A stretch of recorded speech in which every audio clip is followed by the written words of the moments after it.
The guns are quiet now. The papers of peace have been signed. And the oceans of the earth are filled with ships coming home. In faraway places, men dreamed of this moment.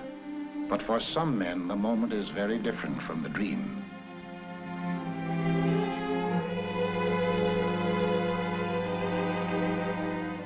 Here is human salvage, the final result of all that metal and fire can do to violate mortal flesh.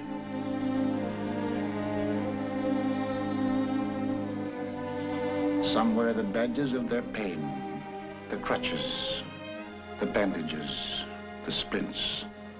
Others show no outward signs, yet they too are wounded. This hospital is one of the many for the care and treatment of the psychoneurotic soldier.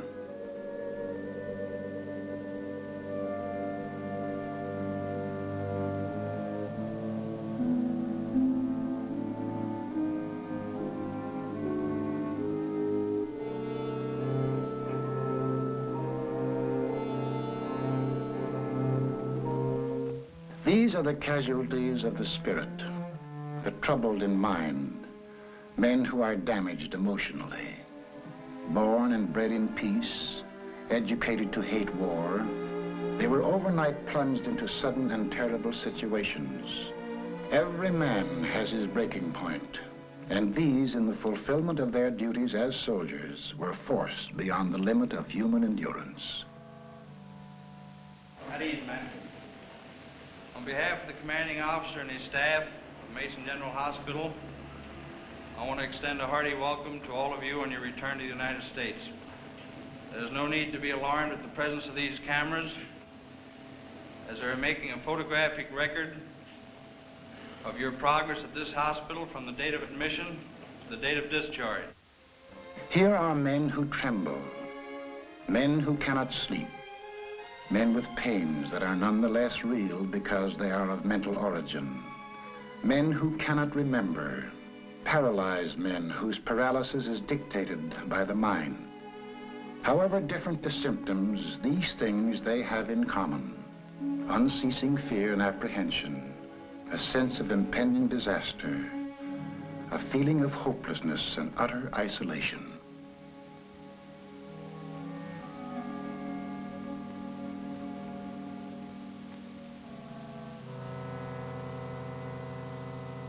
May I have your last name? How do you spell that? M-E-I-S. May I have your last name, please? Oliver. And your how do you spell that?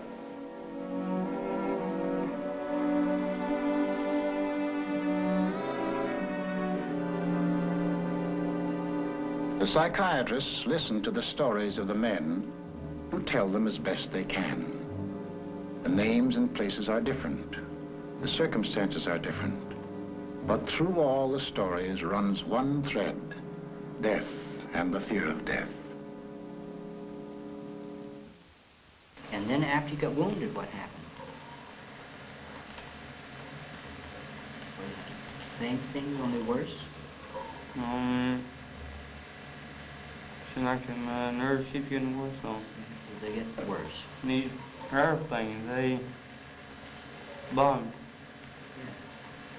I got killed nearly the morning. You nearly got killed. Where were you at the time? St. Louis, I believe. Somewhere. Wow. I don't remember. And what were you doing when the planes came over? I was in a hole. You know where you are? I think I'm in the States now. They told me I was coming back. Right. But they told me I was going to die. No. On the hospital, I wouldn't eat hardly. No, you're So I not. was sick. And I wouldn't eat hardly. They told me I was going to die, but then he couldn't help me. Well, Told me they didn't care where I died or not. we will see that you don't die. You won't die.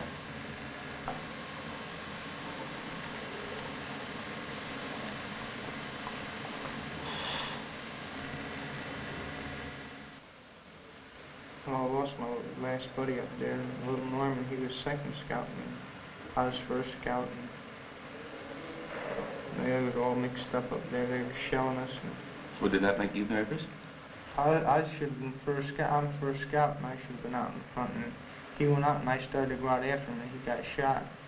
And he just said, "Oh, Dutch, I'm hitting." He crawled to my feet, and I started calling for the medic. And I went back to see if we could get the medic, and there wasn't any. And I started to go out after him again, and they wouldn't let me go.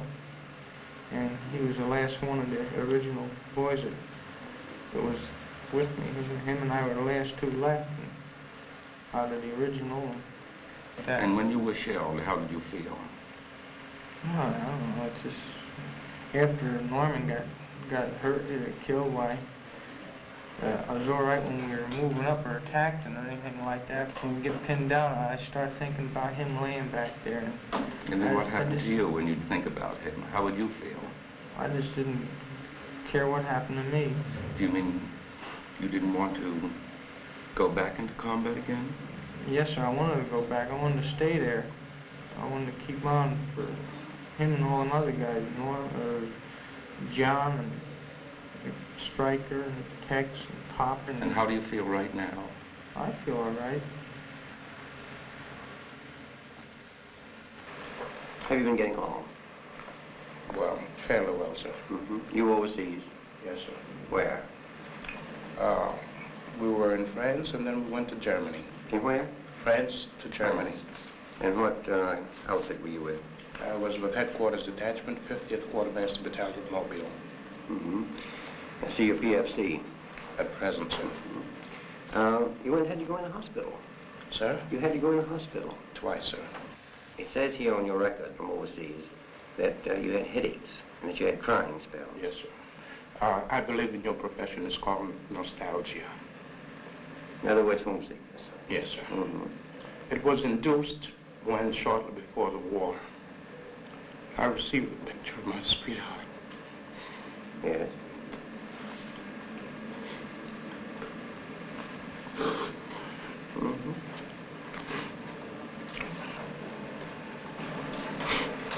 I'm sorry, I can't continue. That's all right. Griffin. Yes, sir. Come on and sit down a minute. Now, a display of emotion is all right. I'm not doing this deliberately, sir. Of course Please you're believe me. not. I do believe you. A display of emotion is sometimes very helpful. I hope so, sir. Sure, it gets it off your chest. You wouldn't be here. You wouldn't have been returned. As a patient, if there wasn't something upsetting you. Yes, sir. Well, now, Sorry. you say you had received a letter from your, Not a letter, sir, a photograph. a photograph, yes. Well, what about that now? Well, sir, to be perfectly honest with you, I'm very much in love with my sweetheart. She has been the one person that gave me a sense of importance, and that through her cooperation with me, we were able to surmount so many obstacles. What happened? Well, when I was in combat, Mindanao. Can you speak louder? I have Yes. trouble hearing you.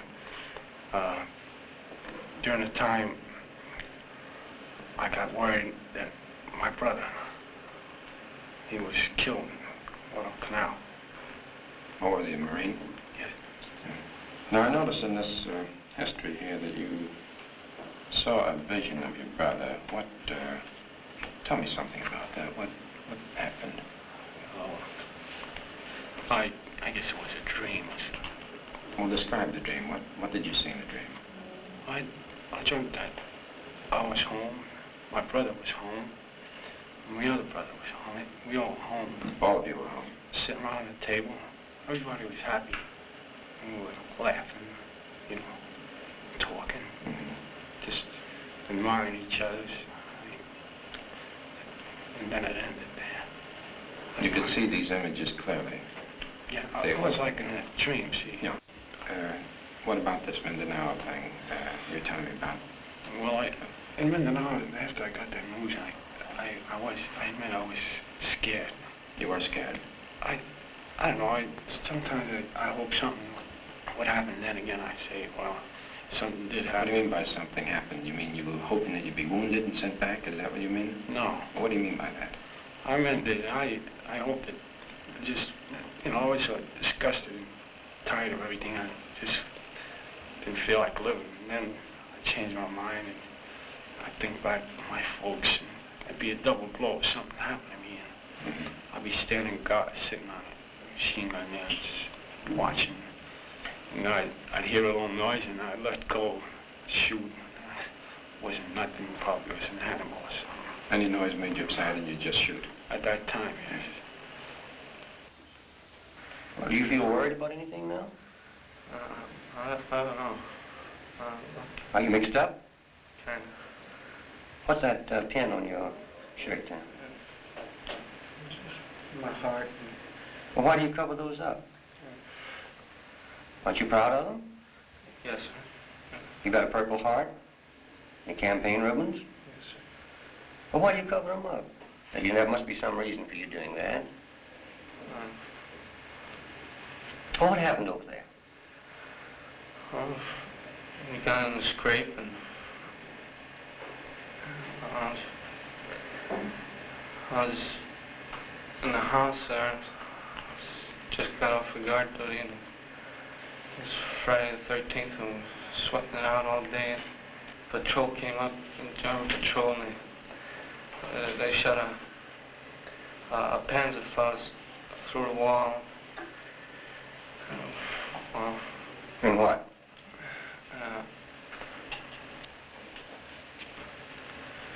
I was laying on a couch and right before it happened, I felt a little jittery, so I laid down on the floor. And when I got up again, the couch was all torn. In other words, you were almost killed, is that it?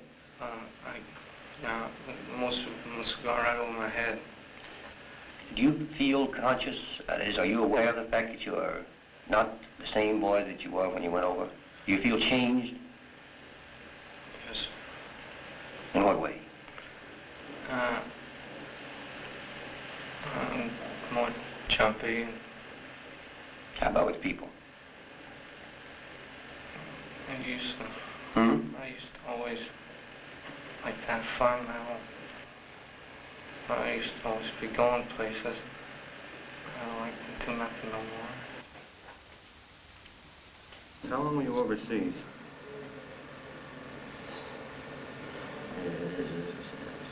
A lot of months. 11 months. Were you in any combat at all? This is 6 months. I tried every way to keep my mind occupied, reading, going to the gymnasium, going out with fellas and trying to become an extrovert, try to get out of myself. But it seemed to me that I got worse and worse. And after a while, I developed, after the fear of insanity, I started developing fears of different sorts. Did you ever have similar pains before you got Never here? in my life. Have you ever been nervous before in your life? No, sir. Never. I was a solid man. Do sudden noises bother you particularly? I could just shake a little, but not that bad. Well, I guess I just got tired of living, you can put it that way. I had trouble sleeping, yes. Had dreaming of combat, you know. I just took off because I see too many of my buddies gone, and I figured the next one was for me. A man can just stand so much up there, see. Admission note. Poole, P-O-O-L-E, comma, Walter L. T5. Transfer diagnosis. Anxiety reaction, severe. Active symptoms in remission. On this, their first night back in the States, each man who is able may make a long-distance call without cost. After months and years of silence, familiar voices are heard once again.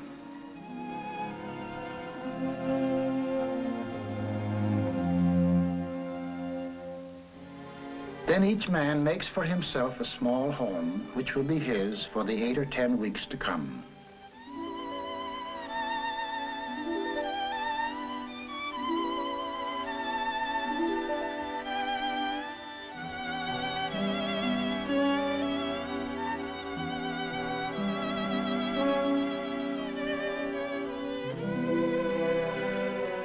Now in the darkness of the ward emerge the shapes born of darkness, the terror of things half remembered, dreams of battle, the torments of uncertainty and fear and loneliness.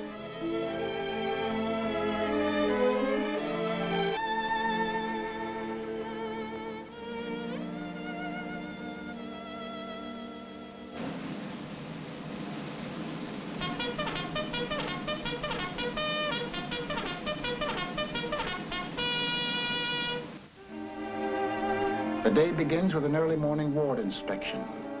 The medical officer in charge checks the condition of every man. Modern psychiatry makes no sharp division between the mind and the body.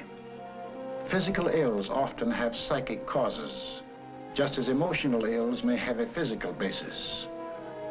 Possibilities of organic disturbance in the brain are investigated by means of the electroencephalograph. The Rorschach test, the things that the patient's imagination sees in these cards give significant clues to his personality makeup. This looks sort of like a drawing of two women standing on a rock and waving their hands.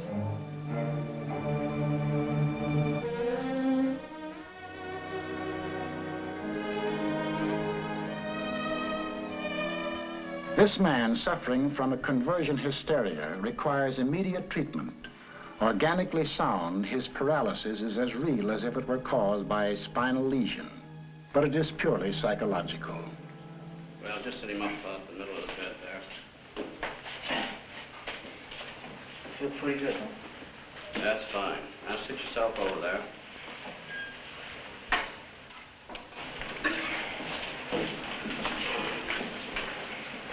Well, now, can you move over just a little so I can talk to you?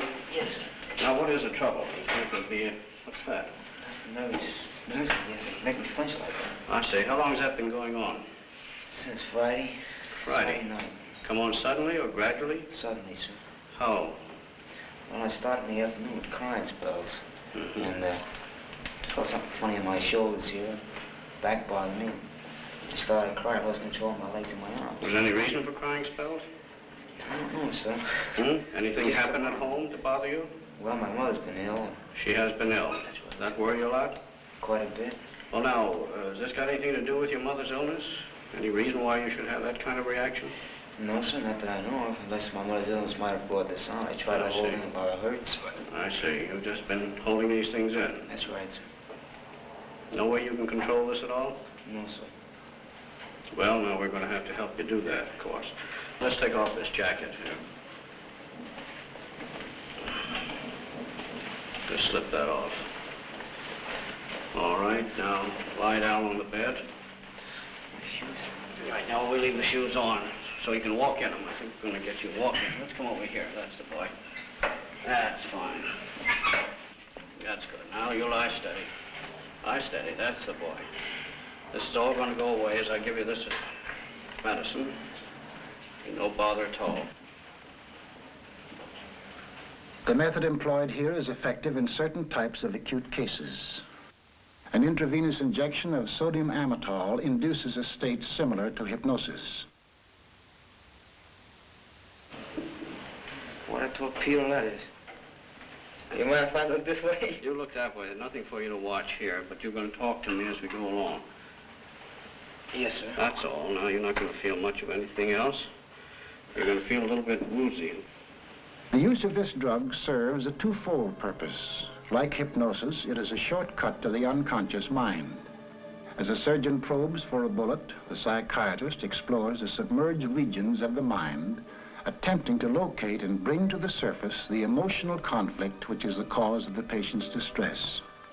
The second purpose of this drug is to remove, through suggestion, those symptoms which impede the patient's recovery. Now tell me a little bit about what you're thinking of. The thoughts are coming to your mind now. Nothing in particular. Well, now let's go back. Let's go back to Friday. Friday? Yeah, think about that. Friday. My mother argues with me. Your mother argues with you? Yeah. Mm-hmm. What does she argue about? Well, every little thing, if you sit down in the wrong chair or something like that. Doesn't like the stuff you get in the store. Uh-huh. Then she calms down. I see. Have you always tried to please her? Yes. Always tried to please her. I used to clean the house for her when I was small. Well, now why do you think she argues like that? Because she's sick? Well, she doesn't try to control her temper, I guess. I see. How about your father? He's a swell guy. He's a swell fellow, isn't he? Gets kind of hot-tempered. Since my mother's been sick, it's been costing a lot of money. Uh-huh.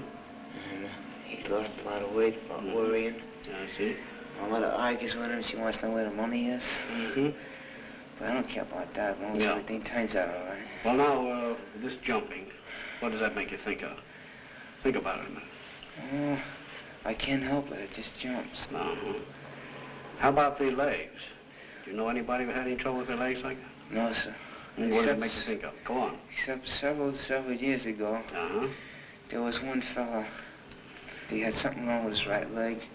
Water in the knee, but he's walking today. That hasn't bothered me. Was that anything like your leg? I don't know. He couldn't walk at all. He couldn't walk at all? No. What do you think of when you can't walk like that? I wish I could walk. Well, what do you think of? What comes to your mind when you find that you can't walk? So maybe I think my mother and father should be okay. Sometimes I wonder, hope the war ends soon. Things like that. Nothing in particular. Well, now the shakes are gone now, haven't they? Yeah. How about your legs? They're good and strong. I feel all right. Move them. Let's raise them. Oh, I was able to raise them before, but I can't walk. Well, how about them now? They feel all right. They feel good now, as if you can walk in them, don't they? Toes feel numb. Toes feel numb, but that's going away, isn't it? Yeah. Gee. Raising them fine, isn't it? Yeah. Now you're going to be able to walk, aren't you? I don't know. Well, you're going to, aren't you? Yes, sir. All right. I'm gonna walk. I love walking. You love walking. I did. Always been very fond of walking. Now you found yourself unable to walk. Now you're going to get right up and walk. Right now. All right, now let's sit up. Sit up on the side of the bed. Here you are. That's fine. All right, now stand up. Now look at that. Is that good? All right, now walk out here. Walk over to the nurse all by yourself. That's the boy. Walk over to the nurse. You're just a little woozy. That's the medicine. Now come back to me. Come back to me. Open your eyes. That's the boy. Is that fine? Isn't that wonderful? Sure. All right, now again, once more. Yeah, but how long are we going to be? Oh, it's going to stay that way. It's going to stay because that's taking care of your worry now. All right, now come on back to me, and I'm going to let you go to sleep. When you wake up, you'll keep on walking perfectly well. How about it? Thanks, sir. Righto. All right, now let's get up in here and we'll go to sleep. Yeah, there you are. Now I'm going to have you go right to sleep. When you wake up, it'll be all right. Thanks. All right, sleep, Girardi. The fact that he can walk now does not mean that his neurosis has been cured. That will require time. But the way has been opened for the therapy to follow. Now a new way of living begins, very different from the old one whose purpose was killing and trying not to be killed. Now in an environment of peace and safety, all the violence behind them, they are building rather than destroying. Men have their choice of occupational therapy. Some find relaxation in mechanical jobs. Certain types of cases obtain relief in precision work, which answers their inner need for order and certainty. For sons and daughters and nieces and nephews and neighbors' kids, hobby horses are turned out by the carload.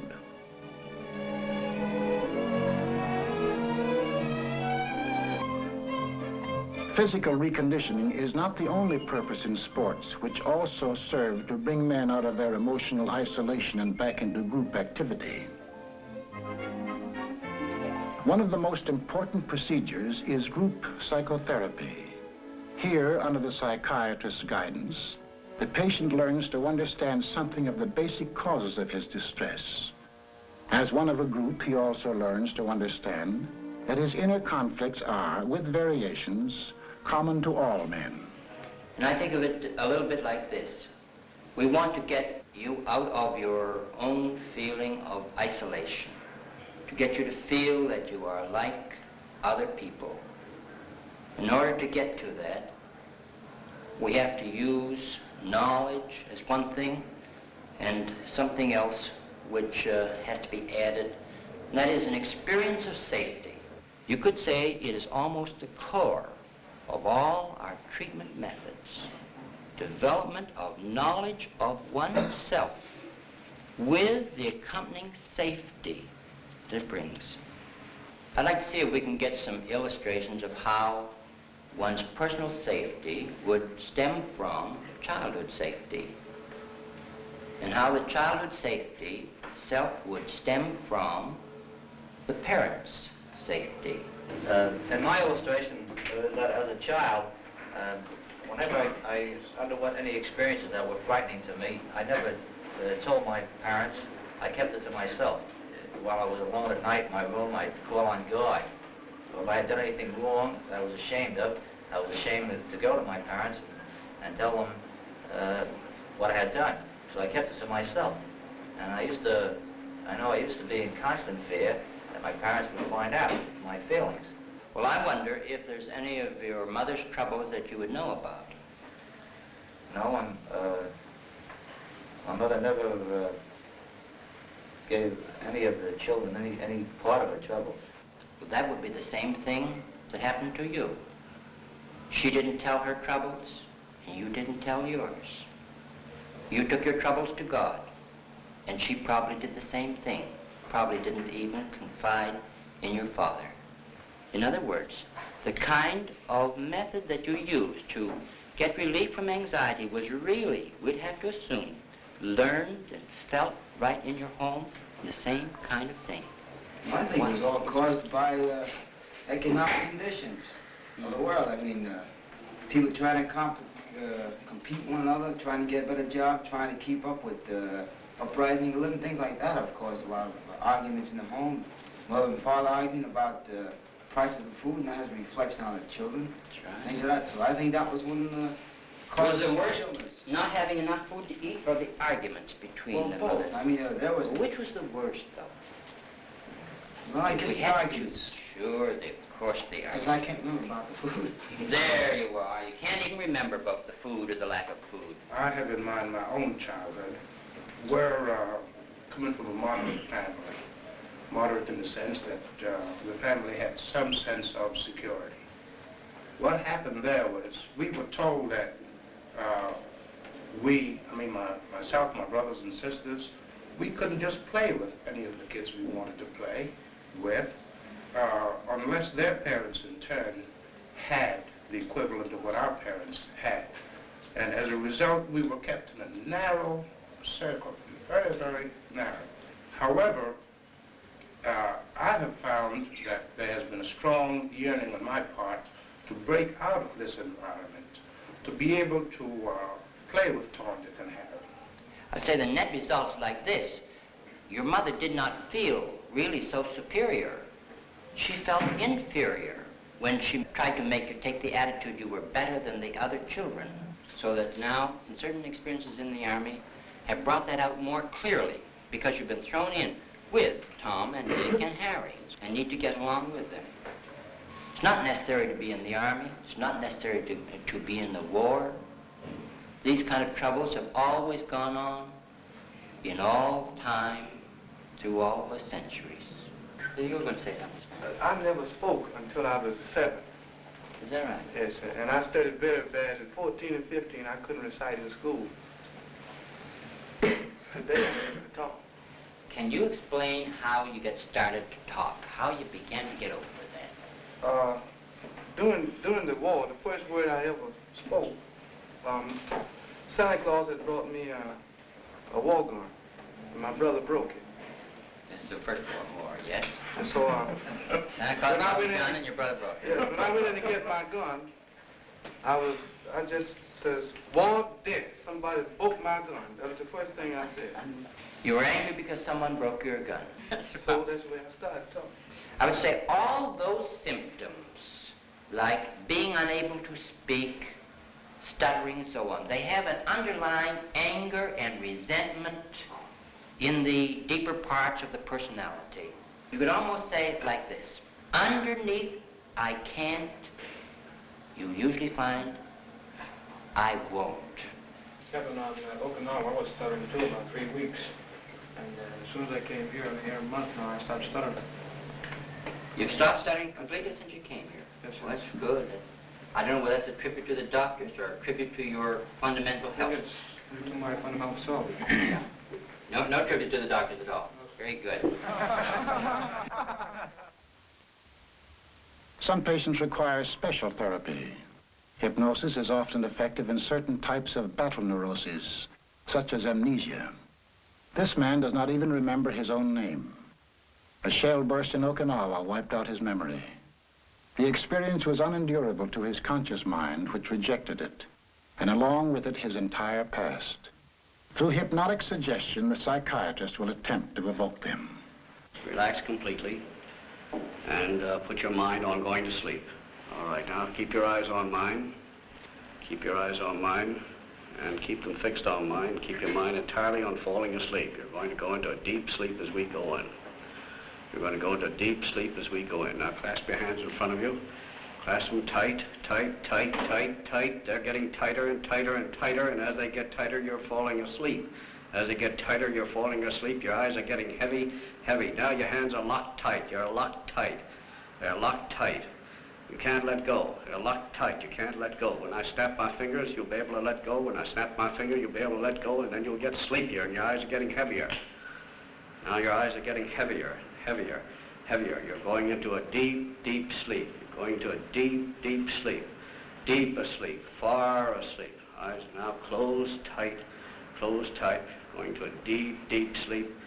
Deeply relaxed, far asleep. You're far asleep. You're far asleep. Now you're in a deep sleep. You have no fear, no anxiety, no fear, no anxiety. Now you're in a deep, deep sleep. Now just sit down in the chair behind you. Sit down in the chair behind you. Lean back. Head now falls forward into a deep, deep sleep. Head now is falling forward. You're going further and further and further asleep. I stroke your left arm, become rigid like a bar of steel, and you'll go further asleep and further asleep. Falling further and further and further asleep. Rigid. Cannot be bent or relaxed. When I touch the top of your head, that arm will relax and the other will become rigid, and you'll go further asleep. You'll be in a very deep sleep.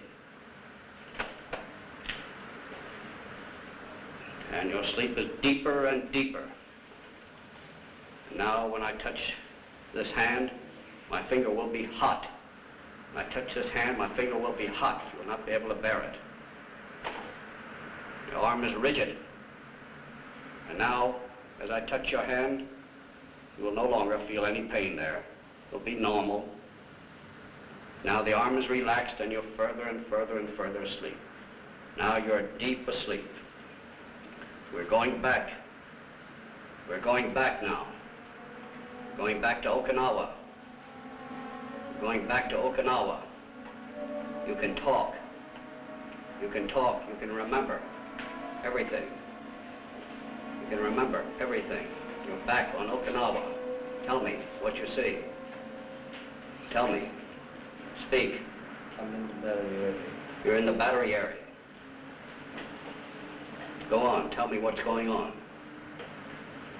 Getting fire missions. You're getting fire missions. Go on. You see everything now, clearly. Getting shells thrown at us. You're getting shells thrown at you. From where? Japs. Japs. Go on. Yes.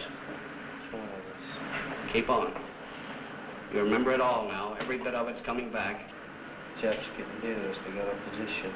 Japs getting near you to get your position. Go on. Told us to get cover. Who told you to get cover? BC. BC. Go on. It was 5 of us. One of the boys got hurt. One of the boys got hurt. Took him away. I was running over to my gun position. Yes, go on. You remember it now. Tell me. It's all right now, but you can tell me. You can tell me. Explosion? Yes. You remember the explosion now? All right, go on. They're carrying me.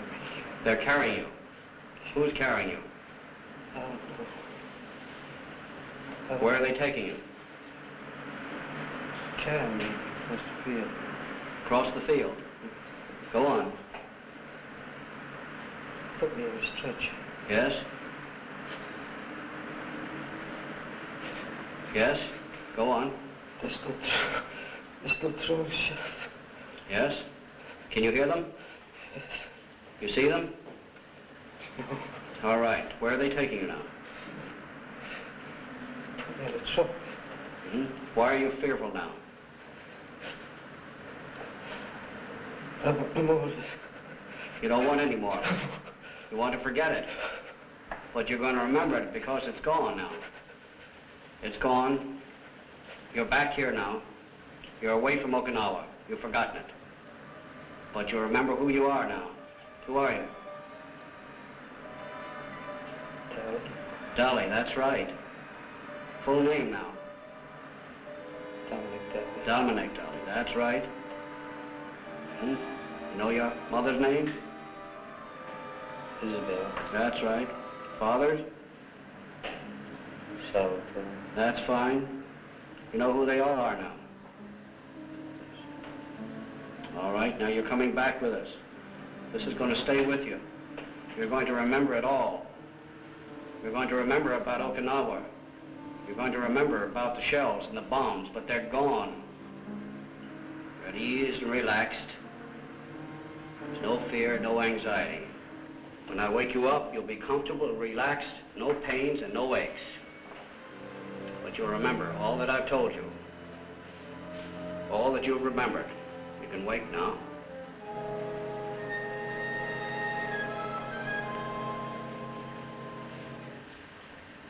Well, how are you? Pretty good. Under the guidance of the psychiatrist, he is able to regard his experience in its true perspective as a thing of the past, which no longer threatens his safety. Now he can remember. Well, Hofmeister, what's your trouble? Hmm?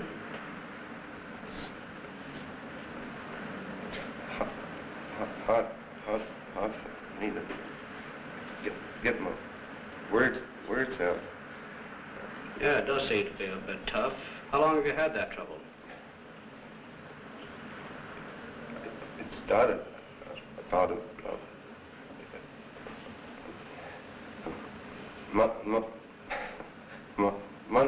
month ago.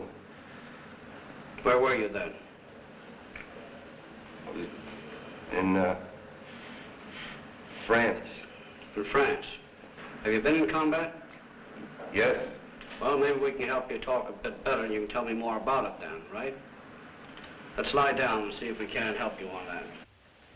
This man is not a chronic stutterer. He suffers from a battle tension which the drug will attempt to diminish. Like the man who could not walk and the man who could not remember, his illness has an emotional basis. You're all comfortable now and relaxed. We're just going to give you some medicine here, and it's going to help limber up that tongue of yours.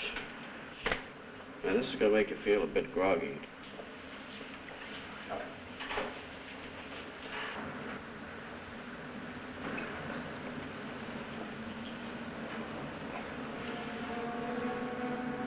Well, now tell me now, how do you feel now? Hmm? Make any difference in your feeling? Oh, it's just like seventh heaven. What is it? Tell me about it. What? I can talk. That's fine, isn't it? Talk. I can talk. That's good, boy. Listen, I can talk. Oh, God, listen, I can talk. Oh, there's nothing wrong. Oh, God, listen. All right, it's coming back now. You're going to take it easy. Oh, listen, I can talk. Just the way you always did, is that right? Hmm? God, listen. Oh, God, I can talk. Just the way you always did, Hofmeister. God, Keep right yes. on with it now. Oh, isn't it nice? Let's take it easy now. Just talk just a little lightly now. Tell me, got any idea why you couldn't talk before? What's coming to your mind now? Hmm? Tell me, what's coming to your mind now?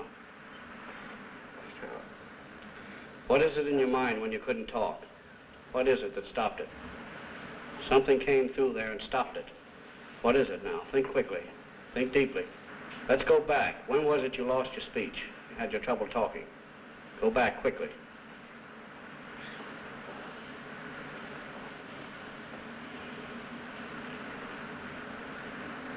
Seems that I first noticed it on a boat.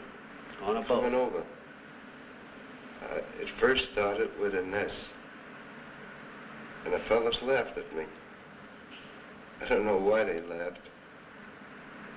Till the guy started. Well, let's start with that S. Let's go back to that S now. What were you thinking then? What was in your mind then? Right now? No, then. On the boat? Yes, with that S, when you Yes. couldn't say that S right. Yes. Yes.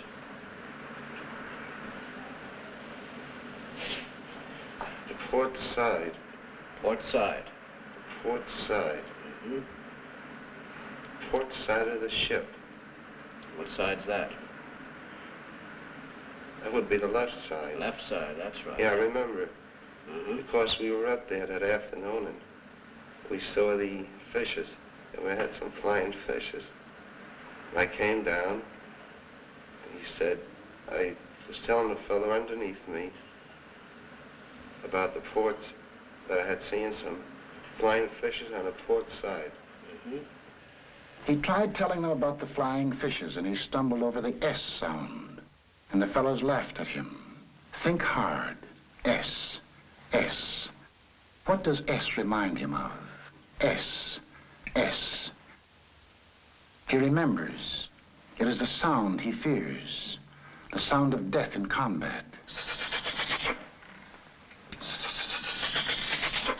The sound of a German 88 high-explosive shell coming in. Now it is possible to proceed to the basic method of psychiatric treatment, discussion and understanding of the underlying causes of his symptom.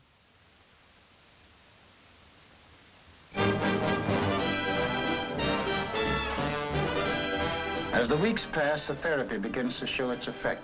The shock and stress of war are starting to wear off. For these men are blessed with the natural regenerative powers of youth.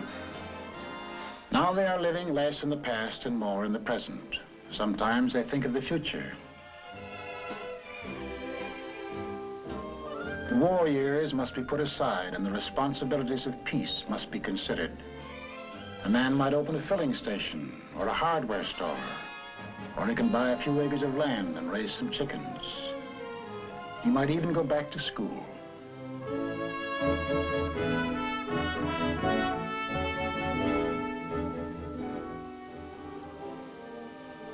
Visitors' Day. Now the men resume their contact with the world outside. These are the people they are coming back to, whose lives are bound up with theirs. Without their understanding, all that has been accomplished in the last few weeks can be torn down. With it, their return to life can be doubly swift and sure.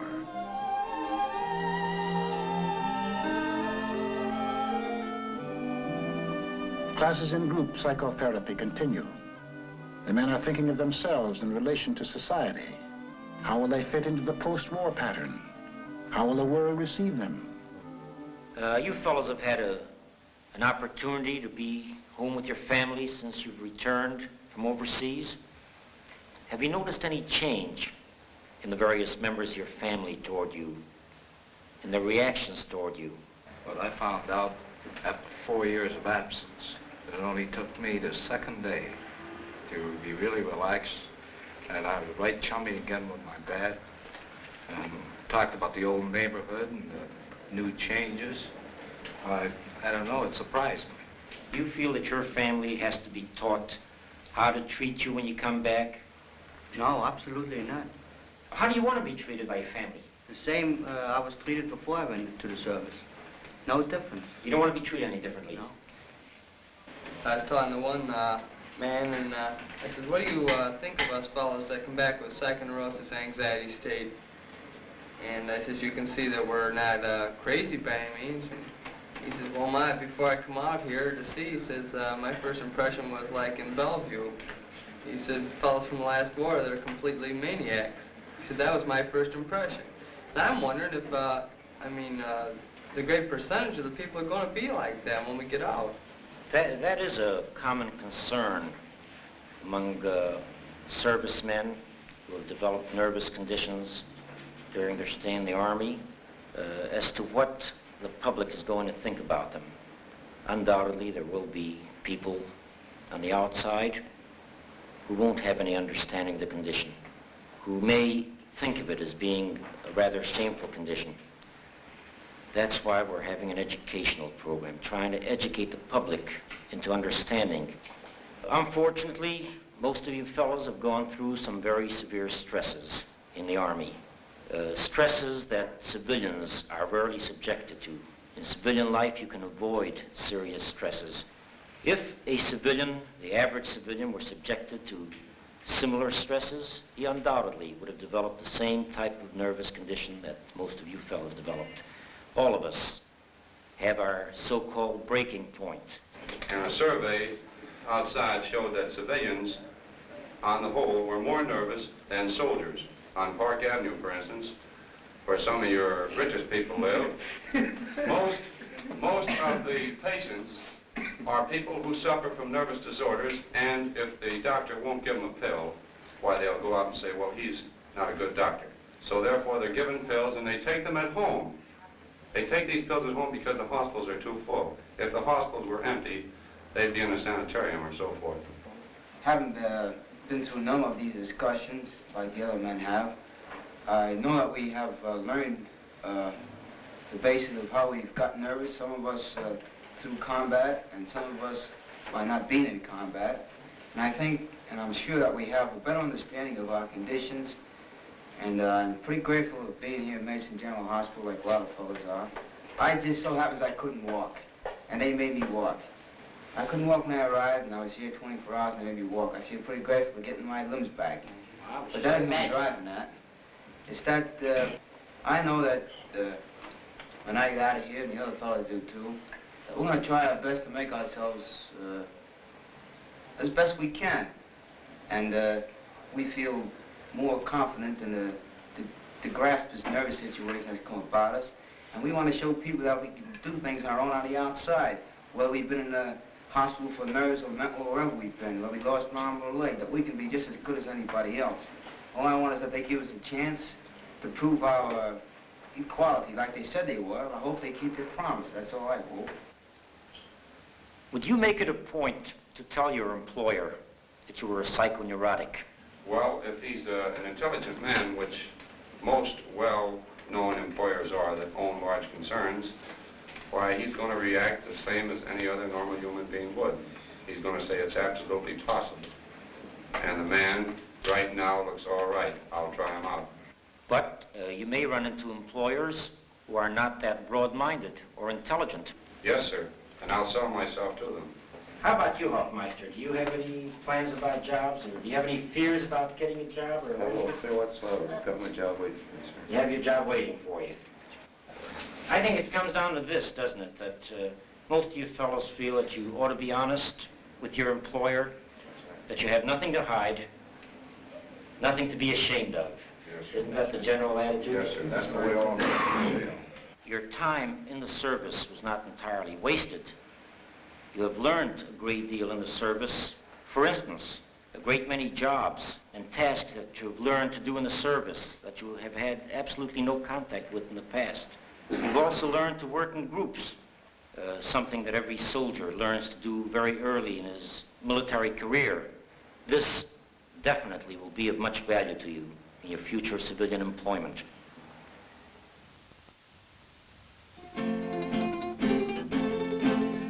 The weeks have slipped by fast. The first strangeness of hospital life has become routine. Sometimes a man learns something new. The Ranger always did want to play guitar.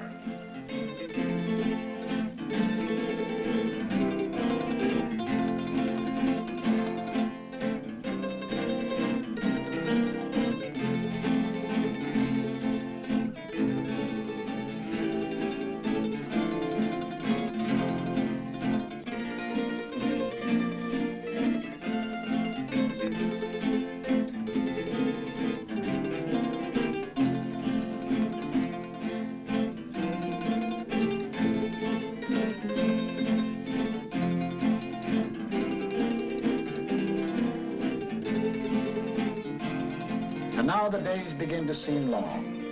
There's the old healthy sound of belly aching in the air. Spinach. Spinach again. And how about a good movie for a change? And how about putting some ice cream in the ice cream soda? No longer is a man shut up within the lonely recesses of himself. He is breaking out of his prison into life. The life that lies ahead, offering infinite possibilities for happiness and sorrow. How does a man find happiness? Is there a secret to discover? What is the mysterious ingredient that gives joy and meaning to living? You know in the Bible where it says, man does not live by bread alone? Children don't grow up well without safety and confidence.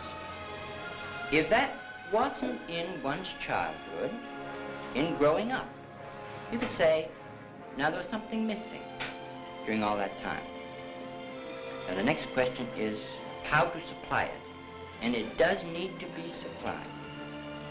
Not all of the learning in all of the books is half as valuable in getting over nervousness as to find someone that you esteem, that you can learn to feel safe with, where you can get a feeling of being accepted, of cherished, where you get a feeling that you're worthwhile and that you are important to someone.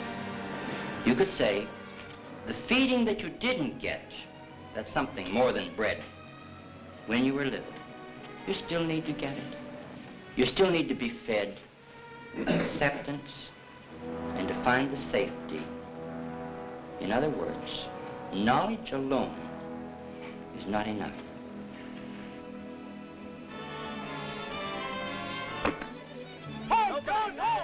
Nobody got it. Get up, get up, get up.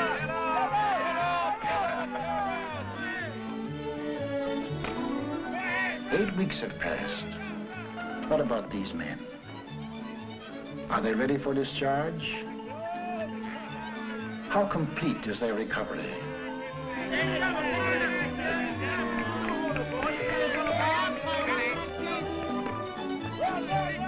How about the boy in right field? I just didn't care what happened to me.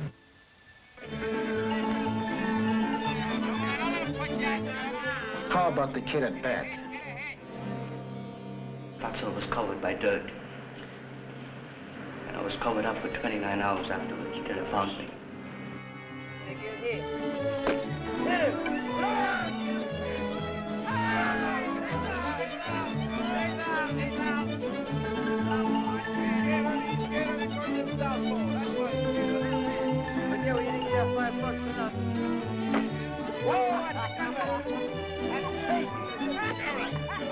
Out! Tell you're out! Say you're out! Go on! How about the umpire? Hard for me to get my words out. You're out! Go on! Batter up! How about this kid?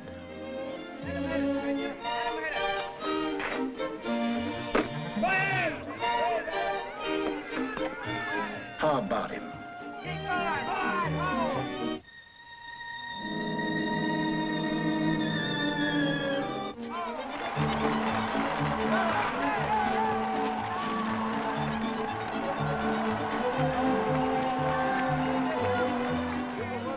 Are they well enough to be discharged? That is for the doctors to decide at tomorrow's boarding.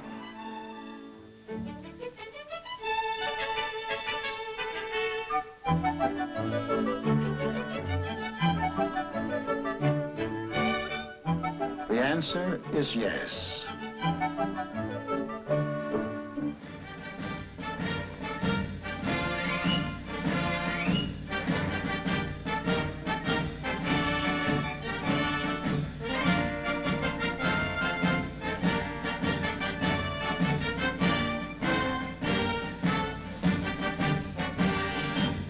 Men, this is your last military formation.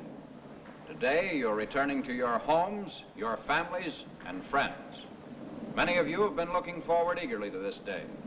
But remember that when you re-enter civilian life, on your shoulders falls much of the responsibility for the post-war world.